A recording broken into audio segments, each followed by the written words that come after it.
नमस्कार मित्रांनो, आज 24 मे आणि लपंडावचा आजचा भाग आला आहे आणि इतका भारी आहे ना मित्रांनो. आजचा भाग सगळं दाखवलं त्यांनी आजच्या भागात. कान्हा फक्त सचिन पर्यंतच नाही तर मनस्विनीच्या त्या माणसापर्यंत सुद्धा पोहोचलाय ज्याने जान्हवीला आणि किरणला किडनॅप केलं होतं.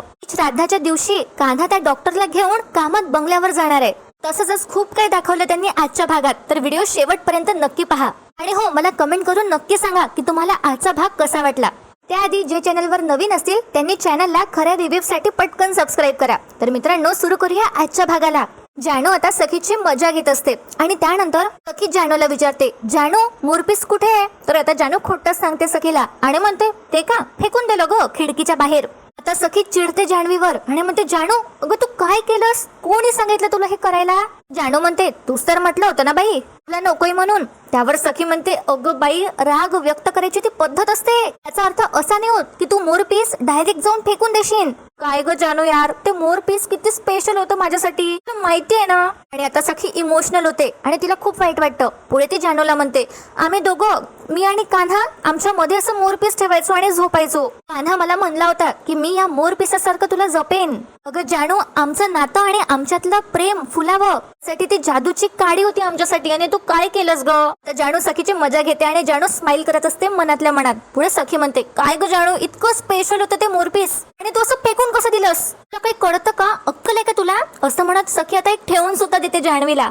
जानू म्हणते, हो सखी, श्वास घे, शांत हो. आता जान्हवी सखीचा हात पकडते आणि म्हणते, चल माझ्यासोबत. जान्हवीने तिथेच मोरपीस लपून ठेवलं असतं. त्यानंतर जान्हवी ते मोरपीस सखीला दाखवते आणि आता फायनली सखी शांत होते. तर जान्हवी विचारते, काय ग सखी, तुझ्या आणि कान्हामध्ये काहीच नाही ना? आणि मग हे मोरपंख हरवलंय हे कळल्यावर ती आग लागल्यासारखी अस्वस्थ कशी काय झालीस? आता सखीला रिअलाइज होतं आणि ती इकडे तिकडे पाहू लागते. तर इथे आता मित्रांनो बघा, सीन शिफ्ट होतो. डॉक्टर कदमने ती बंदूक त्याच्या डोक्यावर ठेवली असते आणि तो कान्हाचं एक ऐकत नाही. कान्हाला म्हणत असतो, नाही नाही, मी त्या सरकारच्या विरोधात उभा राहू शकत नाही, त्यापेक्षा मी स्वतःलाच मारून टाकतो. कान्हा म्हणतो, अरे शांत व्हा, असं करू नका डॉक्टर, प्लीज ऐका माझं. त्यानंतर कान्हाचं लक्ष जातं डॉक्टर कदमच्या फोनच्या वॉलपेपरकडे आणि कान्हा म्हणतो, एक मिनिट, हा फोटो बघा, हा तुमच्या फॅमिलीचा फोटो आहे. मी गेल्यानंतर त्यांचं काय होईल याचा तरी विचार केलाय का? हे सहन करू शकणार आहे का इतका मोठा धक्का? तर प्लीज एकदा विचार करा. आता डॉक्टर त्या फोटोकडे बघतो, त्या वॉलपेपरकडे, आणि त्या वॉलपेपरकडे बघून डॉक्टर आता भावुक होतो. तितक्यात बरोबर संधी साधून कान्हा त्या डॉक्टर जवळची बंदूक हिसकतो आणि म्हणतो, काय सर, हे काय करताय? आता हा डॉक्टर कान्हाला म्हणतो, सरकारच्या भीतीने मी तिच्या विरोधात नाही जाऊ शकत, मला ना तिची खूप भीती वाटते, ती बाई काही पण करू शकते. आता हा डॉक्टर कान्हाला म्हणतो, मला माझी नाही हो, पण मला माझ्या कुटुंबाची काळजी आहे. त्यावर आता कान्हा म्हणतो, साहजिक आहे आपल्या कुटुंबाची काळजी वाटणं, पण मी सांगतो तुम्हाला, तुम्ही अजिबात काळजी करू नका. आजपासून तुमचं कुटुंब माझं कुटुंब आहे, मी त्यांना काहीही होऊ देणार नाही. डॉक्टर, तुम्हाला सांगतो, माझे वडील आहेत की नाही, मला एक गोष्ट शिकवून गेलेत. अशी जेव्हा परिस्थिती येते ना, तेव्हा त्याला हिमतीने सामोर जायचं असतं. तुम्हाला माहितीये का, सरकार सारख्या माणसांची खरी ताकद कशात असते? आपल्या भीतीमध्ये. पण त्यांना जितकं घाबरतो ना, तितकी त्यांची ताकद वाढत जाते. पण ज्या दिवशी तुम्ही त्यांना घाबरणं सोडता आणि हिमतीने तिच्या समोर उभा राहता, त्या दिवशी ती व्यक्तीच घाबरायला लागते. Choice is yours. तर तुम्हीच ठरवा, तुम्हाला असं घाबरत जगायचंय की एकदाची हिंमत दाखवून मला मदत करायची आहे. आणि हो, मी काळजी घ्या, काही मदत लागली तर मला सांगा. आणि प्लीज असे विचार करू नका स्वतःचा जीव वगैरे घेण्याचा. डॉक्टर आहे ना तुम्ही, तुम्हाला इतकं पण नाही कळत का? असं म्हणून आता कान्हा ती बंदूक तिथे ठेवतो आणि तो निघणार असतो. हा डॉक्टर आता कान्हाला थांबवतो आणि म्हणतो, थांब. त्या डॉक्टरला कान्हाचं म्हणणं पटलेलं असतं आणि हे डॉक्टर आता कान्हाला सांगतात, त्या सरकारला उद्ध्वस्त करायला मी तुझी मदत करायला तयार आहे. कान्हा खूप आनंदी होतो हे ऐकून. तर इथे आता सीन शिफ्ट होतो आणि जानू म्हणते, मला उत्तर दे सखी. सखी म्हणते, कसलं उत्तर देऊ तुला? जानू, मी सध्या ज्या परिस्थितीतून जातीये ना, त्याची कुणालाच कल्पना नाहीये. मी आयुष्यभर फक्त आणि फक्त माझ्या आईच्या प्रेमाची वाट बघितली, ते मला मिळालं. आणि इतकंच नाही तर पुढच्या आयुष्याचा जोडीदार पण मिळाला. साईबाबांनी दोन्ही सुख अगदी भरभरून माझ्या ओटीत टाकलेत. पण जान्हवी, त्यातलं एक सुख दुसऱ्या सुखाला गिळायला बघताय ग, आणि मला नाही कळतंय मी काय करावं. मला काहीच सुचत नाहीये, नुसतं गोंधळ होतोय. माझी मनस्थिती कधीच कोणालाच कळू शकणार नाही. तुम्ही सगळे कबीरवरच विश्वास ठेवताय. तो जो बोलतोय ते ऐकता, तो जो दाखवतोय तुम्ही तेवढंच बघताय. आता जानू सखीला म्हणते, सखी तू पण काय करतेयस ग? तू तर तेच करतेयस ना. तू तुझ्या आईवर डोळे झाकून विश्वास ठेवतेय. आता सखी चिडते आणि म्हणते जानू, पण आता जान्हवी तिथेच थांबवते सखीला आणि म्हणते थांब, माझं बोलणं ऐकून घे आधी. माझं बोलून झालं नाही अजून. आणि हो, माझं बोलून झाल्यावर तुला जे करायचं ते कर. माझ्याशी भांडायचं असेल भांड, संबंध तोडायचे सगळं कर. मला त्याचं टेन्शन नाही, कारण माझं असंच आहे, जे मनात येईल तेच मी तोंडावर बोलते. मला मनात साठवून ठेवायची सवय नाहीये. पुढे आता जान्हवी सखीला म्हणते, अगं सखी तूच विचार कर, तू कान्हावर ब्रेक फेल करण्याचा आड घेतला. अगं पण जो माणूस तुझ्यावर जीवापाड प्रेम करतो तोच असं करेल का? जरा विचार कर. बाई तुझा एक आवाज ऐकण्यासाठी जीवाचं रान करतो तो माणूस. विश्वास नसेल तर आता त्याला फोन लाव आणि बघ. आणि सखी, याआधी कित्येक वेळा तुझा जीव जाईल असे प्रसंग आलेत. तुला त्यातनं कोणी वाचवलं ग? आठव. आता सखी तिच्या डोक्यावर भर देते आणि तिला सगळं आठवतं. खरंच कान्हाने तिला नेहमीच वाचवलंय. त्यानंतर जान्हवी सखीला म्हणते, ठीक आहे, उत्तर देऊ नकोस मला, तुला उत्तर मिळालंच असेल. आता सखी म्हणते जान्हवीला, ह्या प्रश्न उत्तराने माझ्या डोक्यात नुसतं गोंधळ झालाय. आणि जान्हवी तुला माहितीये का, हा गोंधळ आता तोपर्यंत थांबणार नाहीये जोपर्यंत कबीर मला स्पष्टपणे खरं खरं सांगत नाही आणि उत्तर देत नाही की त्याचा माझ्या आयुष्यात येण्यामागचा खरा हेतू काय होता. तर बघा मित्रांनो, आता जान्हवी सखीला म्हणते, सखे तुला कबीर बद्दल जितके प्रश्न पडतायत तेवढे तुझ्या आई बद्दल का नाही पडत ग? मान्य आहे, इतकी वर्ष तुझ्या आईच्या प्रेमासाठी तू तरसलीस, तुला ते आत्ता मिळालंय म्हणून तू वाहवत चाललीस. ग पण विचार कर, तहानलेल्या माणसाला पाणी दिल्यावर नुसतं तहान आहे म्हणून पाणी पिऊन उपयोग नाही. ते पाणी स्वच्छ आहे की नाही तपासायला नको? बघ सखी, तहानलेल्याने जीव गेला तर चालेल, पण विषारी पाणी पिऊन नाही. आता हेच पाणी स्वच्छ आहे की नाही कबीर तपासतोय, तर तो शोधेल. तर नेहमी सारखं जान्हवी माती खाते आणि तिच्या तोंडातून निघून जातो. पण बघत राहा मित्रांनो, पुढे आता खूप मज्जा येणार आहे. इथे आता काय होतं, जान्हवी म्हणते तेच काय खरं खोटं. जान्हवी तिचं तोंड फिरवते, पण आता सखीला शंका आली असते आणि सखी जान्हवी जवळ जाते आणि म्हणते, जानू काय ते स्पष्टपणे सांग मला. कसला शोध घेतोय तो कबीर? जानू तुला माझी शपथ आहे, आताच्या आता सांग. आता जान्हवी सांगून टाकते सखीला सगळंच आणि जान्हवी म्हणते, कबीर सरकारच्या विरोधात पुरावा शोधतोय. पुढे आता जान्हवी सगळं सांगते आणि म्हणते, सखी तुला माहिती नाही, काही दिवसाआधी मला आणि किरणला एका माणसाने किडनॅप केलं होतं. आता सखीच्या सगळं लक्षात येतं. सखीला धक्काच बसतो हे ऐकून आणि सखी म्हणते, अच्छा म्हणून तू अक्षय तृतीयाला तोंड पाडून होतीस? बाप रे. पुढे आता सगळं सांगते जानू आणि म्हणते, म्हणूनच कबीर त्याच्या साथीदाराला शोधतोय आधी, सचिनला, आणि त्याने त्याचा फोटो सुद्धा पेपर मध्ये दिलाय. एकदा का तो माणूस सापडला ना, तोच सांगेल काय खरं आणि काय खोटं ते, आणि त्या सरकारच्या विरोधात पुरावे नक्कीच सापडतील. आणि ही सखी असं म्हणते की कबीरचे सगळे प्रयत्न व्यर्थ ठरणार आणि माझ्या घरात जी आहे तीच माझी खरी आई आहे, खरी तेजस्विनी कामत. आणि जान्हवी आता सखीला म्हणते, लवकरच कळल. असं म्हणत जान्हवी तिथून निघून जाते.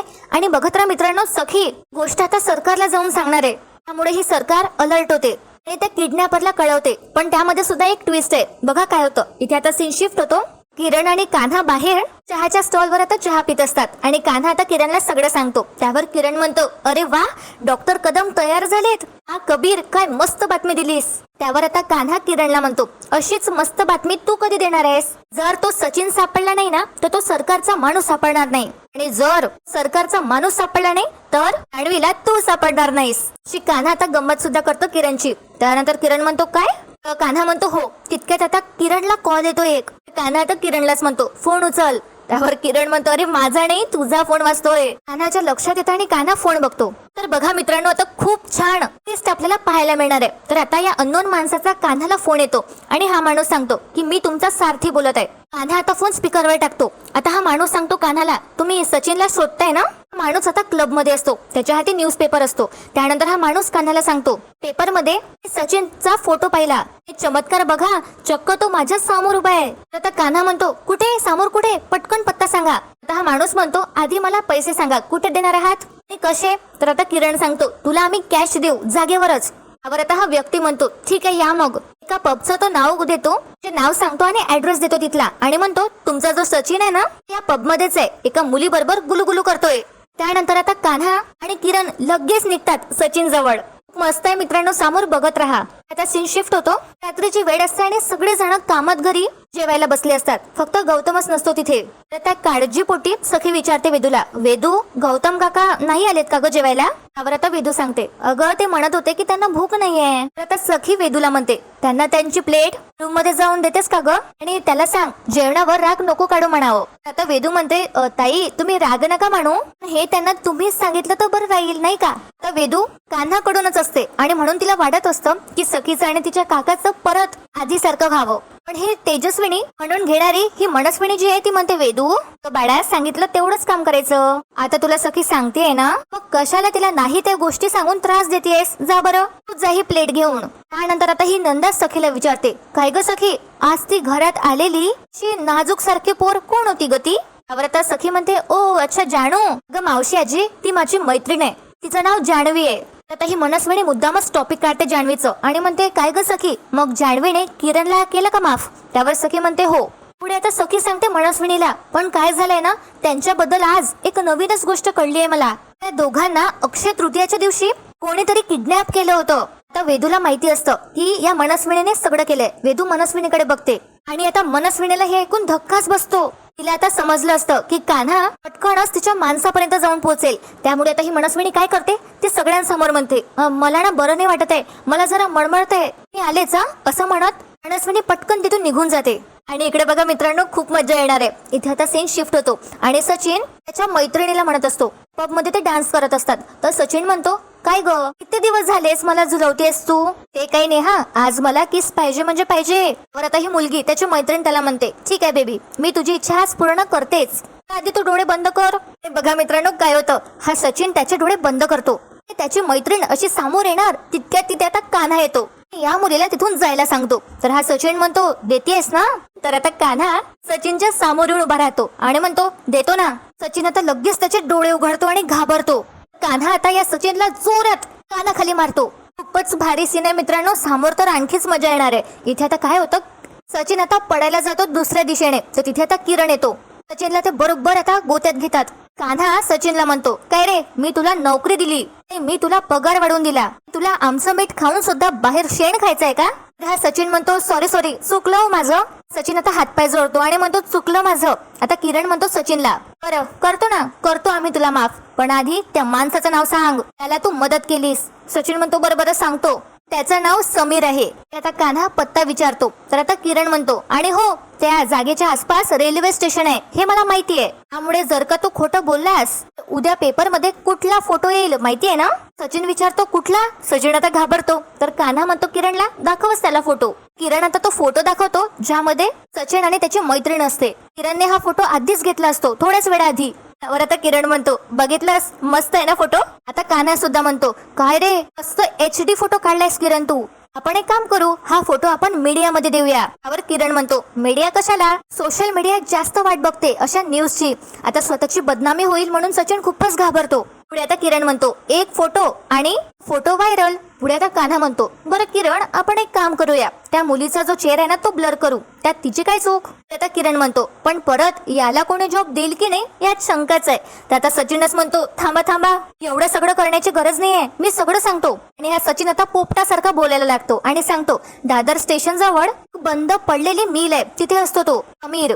त्यानंतर आता कान्हा आणि किरण तिथे निघतात समीरच्या शोधात. आणि मित्रांनो खूपच मजा येते बघत राहा. इथे आता काय होतं, ही मनस्विनी तिच्या खोलीत जाते आणि समीरला अलर्ट करून सांगते, तिच्या गुप्तहेराला म्हणजे समीरला म्हणते, जिथे कुठे तू असशील ना पटकन अंडरग्राऊंड जा, जर पाताळात गेला तर उत्तमच, कारण तो कबीर तुला शोधतोय. हा समीर म्हणतो, ठीक आहे सरकार, आणि हा फोन ठेवून देतो. तितक्यात आता तिथे लाईट जाते, मिल मधली लाईट जी असते ती बंद पडते आणि समीर इकडे तिकडे बघतो. तिथे आता कान्हाची एंट्री होते. कान्हा आता त्याच्या हाती माचीस घेऊन आला असतो. कान्हा आता माचीस उगवतो. तर हा माणूस आता घाबरतो थोडा आणि म्हणतो, कोण आहे रे, कोण आहे तिकडे? त्यावर आता कान्हा म्हणतो, कबीर किर्लोस्कर. हा समीर खूपच घाबरतो कान्हाला बघून. हा समीर पटकन त्याची बंदूक बाहेर काढतो आणि म्हणतो, ए कबीर किर्लोस्कर जास्त शहाणपणा करायचं नाही, माझ्याकडे गण आहे. तर इतकंच नाही, हा समीर कान्हावर गोळी सुद्धा चालवतो. कान्हा आता पटकन मागे सरकतो आणि अंधार असल्यामुळे आता या समीरला काही दिसत नाही आणि भीतीच्या याच्यात समीर आता 2-3 गोळ्या चालवतो कान्हावर. आणि कान्हा आता लपला असतो त्यामुळे त्याला काहीच होत नाही. थोड्याच वेळात कान्हा आता बाहेर येतो. तर हा समीर खरं तर खूप घाबरला असतो आणि हा म्हणतो ए मागे हो हा, नाहीतर खरंच गोडी चालवेल आणखी. कान्हा आता समीरच्या एकदम समोर असतो आणि कान्हा म्हणतो चालव गोडी. तर मित्रांनो आता या बंदुकीत गोळ्याच नसतात, त्यामधल्या गोळ्या संपल्या असतात. त्यानंतर कान्हा समीरला म्हणतो श्वास संपला की माणूस संपला. असं म्हणतात देवाने माणसाच्या शरीरात श्वास मोजून भरला असतो, तसंच बंदुकीत सुद्धा गोळ्या मोजून भरल्या असतात. संपल्या आता सगळ्या गोळ्या. आणि हो नेम बघितला मी तुझा, आता तू माझा नेम बघ किती परफेक्ट आहे. तर असं म्हणत कान्हा एक सणकण कानाखाली देतो ह्या माणसाच्या आणि हा समीर जाऊन दुसरीकडे पडतो. खूपच मस्त आहे आजचा भाग. तर इथे काय होतं सीन शिफ्ट होतो. ही नंदा आता मनस्विनीच्या खोलीत जाते आणि म्हणते अगं ऐकलंयस ना तो कबीर तुझ्या विरोधात पुरावे गोळा करतोय आणि एकदा का त्याला तुझ्या विरोधात पुरावा मिळाला की सगळं संपलं. त्यावर आता ही मनस्विनी ओव्हर कॉन्फिडंट नेहमी सारखीच ती आता म्हणते नंदाला तो माझ्या केसालाही धक्का लावू शकणार नाही. त्यानंतर आता नंदा म्हणते अगं पण ती लावू शकते, ती सखी लावू शकते धक्का तुझ्या केसाला, तुझ्या या प्रॉपर्टीला, तुझ्या किल्ल्याला आणि तुझ्या या तोऱ्याला ती धक्का लावू शकते. काही पण असो ही नंदा मावशी मस्त बोलते कधी कधी. पुढे आता नंदा म्हणते मनस्विनीला ग जर एवढूशा चिमुरड्या पोरीने जर ठरवलं ना तर ती काही पण करू शकते, म्हणून सांगत आहे कधीच कोणाला कमी लेखायचं नसतं. त्यावर आता मनस्विनी घाबरतच म्हणते तिला माहिती असतं की सखी करू शकते असं, पण ती मुद्दामच म्हणते नाही सखी त्या कबीरला मदत करणारच नाही. मला माहितीये ना तिने त्याच्या बरोबरचे सगळे संबंध तोडलेत, तसं नाही करणार. त्यावर नंदा म्हणते असं तुला वाटते ग, पण बया मला तर काही वेगळंच दिसतंय. त्याच्या काळजीपोटी ती जेलात गेलीच होती की नाही डबा घेऊन, त्या सकाळीच बघ त्या गौतमा बरोबर तिने संबंध तोडलेत. रात्री त्याच्या जेवणाची तिला काळजी वाटलीच. ग बाई तिचं काळीज कसं आहे माहितीये का, सशासारखं माऊ. नुसतं झाडाचं पान जरी खाली पडलं तर तिला वाटतं की आभाडच खाली पडलंय का धपकन. पुढे आता ही नंदा म्हणते मनस्विनीला आणि समज त्या चिमुरडीला उद्या जाऊन तुझं सगळं कळलं आणि ती म्हणली ए बाई चल मला माझं सगळं देऊन टाक, मग तू काय करणार. तर ही मनस्विनी नंदाकडे बघते आणि नंदा म्हणते विचार कर. आणि त्यानंतर ही नंदा सुपारी खात तिथून निघून जाते आणि ही मनस्विनी आता विचारातच पडते. मनस्विनी सुद्धा आता अस्वस्थ होते. मनस्विनी आता स्वतःला म्हणते हे जर असं असेल तर हा खेळ संपवावा लागेल. बस झाला आता लुटूपुटीची लढाई बस झाली, आता युद्धाचा शंख फुंकावा लागेल आणि सगळं संपवावं लागेल एका झटक्यात. आता सीन शिफ्ट होतो. समीरला कान्हाने बांधून ठेवलं असतं. हा समीर झटपट करतो आणि म्हणतो सोड मला, अरे सोड ना.